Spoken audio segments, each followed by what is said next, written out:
नमस्कार दोस्तों, ये पिछले 2-2.5 महीने से लॉकडाउन का सिलसिला चल रहा है, जिसके कारण काफ़ी लोगों को काफ़ी दिक्कतें आई। कुछ बेरोजगार हुए और किसी की सैलरी 50% काट दी गई।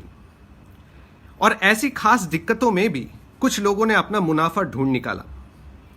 एक तरफ केंद्र सरकार और राज्य सरकारें मिलकर वायरस का मुकाबला करते रहे और दूसरी तरफ एक और किस्म का वायरस पनपता गया।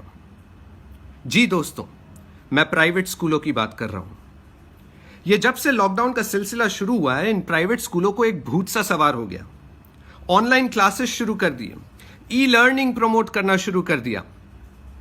एक ऐसे देश में जहां अभी भी बिजली की किल्लत है, जहां नेटवर्क इश्यूज हैं, जहां एक गरीब आदमी मेहनत कर कर अपने बच्चे को इंग्लिश मीडियम स्कूल में पढ़ाता है ताकि उसके बच्चे को वो काम ना करना पड़े जो वो करता है, और उसको आपने एक बहुत बुरी परिस्थिति में लाकर खड़ा कर दिया।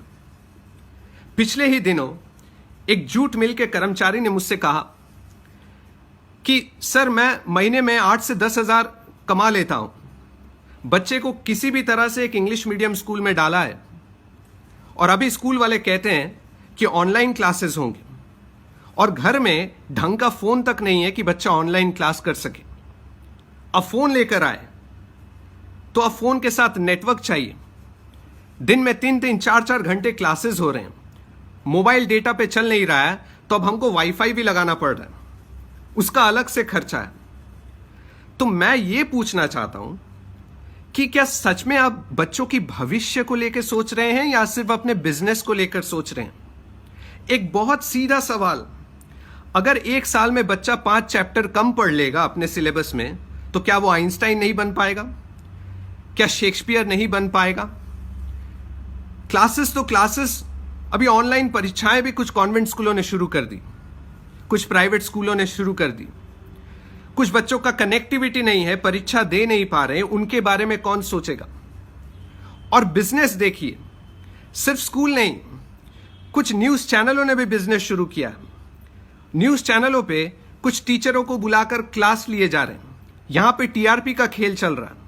कोई कहीं पे बिजनेस कर रहा है, यहां पे कोई टीआरपी कर रहा है और कहते हैं बच्चों की भविष्य के बारे में सोच रहे हैं। सोचकर देखिए इस बात को। अब आप पूछेंगे कि क्यों विदेश में ऐसा हो रहा है, तो अपने आप से सवाल पूछिए, क्या भारत ई लर्निंग के लिए अभी तैयार है? अमेरिका, कनाडा जैसे देश अपने बच्चों को लैपटॉप देते हैं। आप क्या देते हैं? मंथली रिमाइंडर एसएमएस करके कि ऑनलाइन फीस पेमेंट कर दीजिए, ये आप देते हैं बच्चों को? ये कुछ सीधे सवाल मैं आपसे पूछ रहा हूं। अब आपका बहुत सीधा सवाल मेरे लिए होगा कि टीचरों की सैलरी कहां से आएगी। तो एक बहुत सीधा हिसाब देता हूं मैं आपको। मैं खुद प्राइवेट स्कूल से पढ़ा हूं और फी का एक स्ट्रक्चर होता है प्राइवेट स्कूलों में, खास करके जहां पे लिखा रहता है कितने पैसे किसके लिए हम जमा दे रहे हैं। तो डेवलपमेंट फी के नाम पे स्कूल टू स्कूल वैरी करता है, लेकिन 200 से 300 रुपए आप प्रति स्टूडेंट से लेते हैं।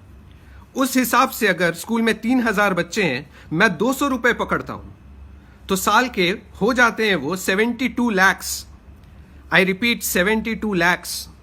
इसके अलावा आप लैब फीस लेते हैं। लैब चले ना चले, चक्का घूमे ना घूमे, बस पैसे आने चाहिए। वो पैसे कहां जाते हैं? उसके बाद अलग से एडमिशन फी, यूनिफॉर्म पे कमीशन, किताबों पे कमीशन, इतना पैसा। 72 lakhs का सिर्फ डेवलपमेंट फी। मैं एक सीधा सवाल करता हूं, 72 lakhs का आप रेनोवेशन करते हैं स्कूल में हर साल?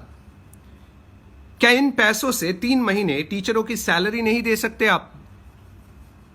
ये बस कुछ चंद सवाल है जो मैं आपसे पूछना चाहता हूं। इसका जवाब दे सके तो दे दीजिए।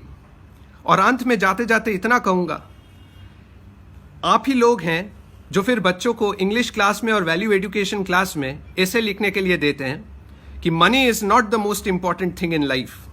सोचिएगा। और मेरे दोस्तों, गुजारिश है कि वीडियो पहुंचे ना पहुंचे, हमारी आवाज पहुंचनी चाहिए। No school, no fees. नमस्कार।